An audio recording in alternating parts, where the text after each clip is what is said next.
City Life kids. Question. Who knows you better than, well, you? I'm sure your parents know you pretty well.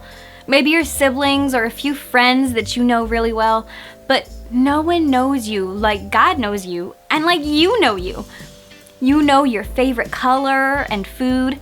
You know exactly how you are feeling. You know what you don't like. So the number one expert on you would be you. Well, that's exactly what makes Jesus the perfect prophet.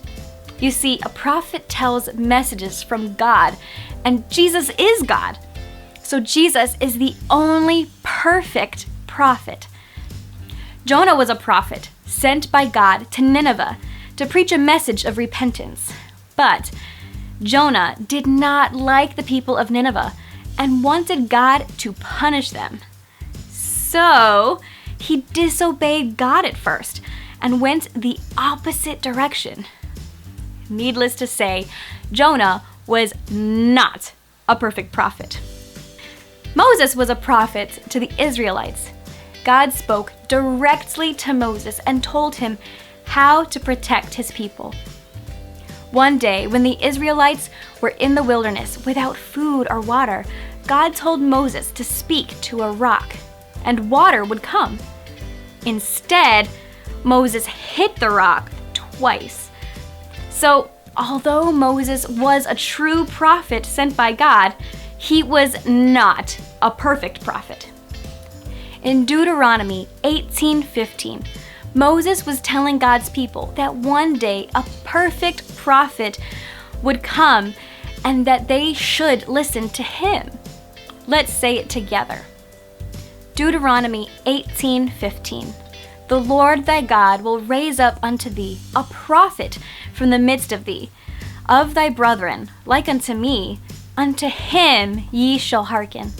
Deuteronomy 18:15. Our story today will be from this exact same chapter, Deuteronomy 18. Now let's get started.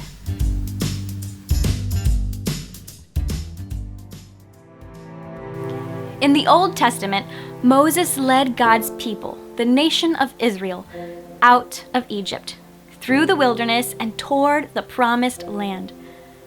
Throughout their journey, Moses was a prophet to the people. God spoke to Moses, and Moses shared God's message with the people. The people liked that Moses spoke to God for them. One day, Moses told the Israelites, "The Lord your God will raise up for you a prophet like me from among your own brothers, from the people of Israel. You must listen to him." Does that sound familiar at all?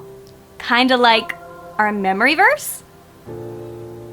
In the same way that Moses represented the Israelites before God, this prophet would represent the people before God. Like Moses, he would also represent God before the people.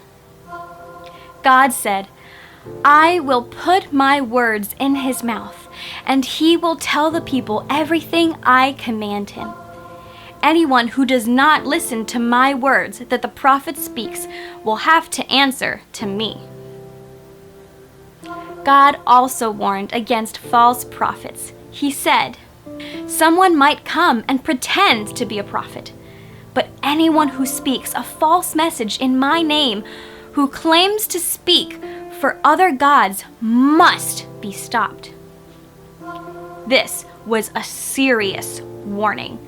But how could people really know if what a prophet spoke was really from God?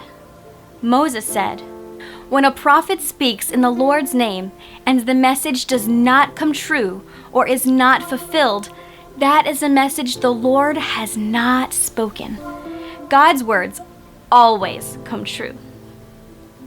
God sent many prophets to speak to the Israelites after Moses died.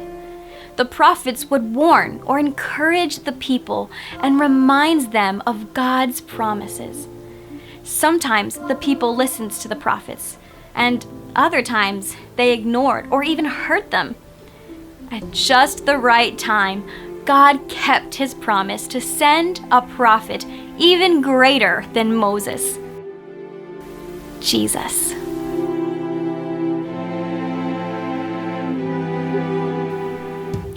Jesus is the perfect and final prophet God promised to send.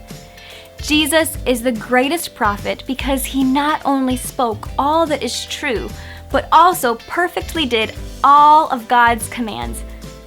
Jesus is the Word who became a man.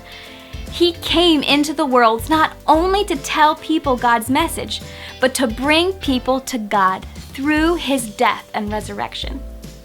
Let's make sure we are listening to the teaching and leading of Jesus and share them with others.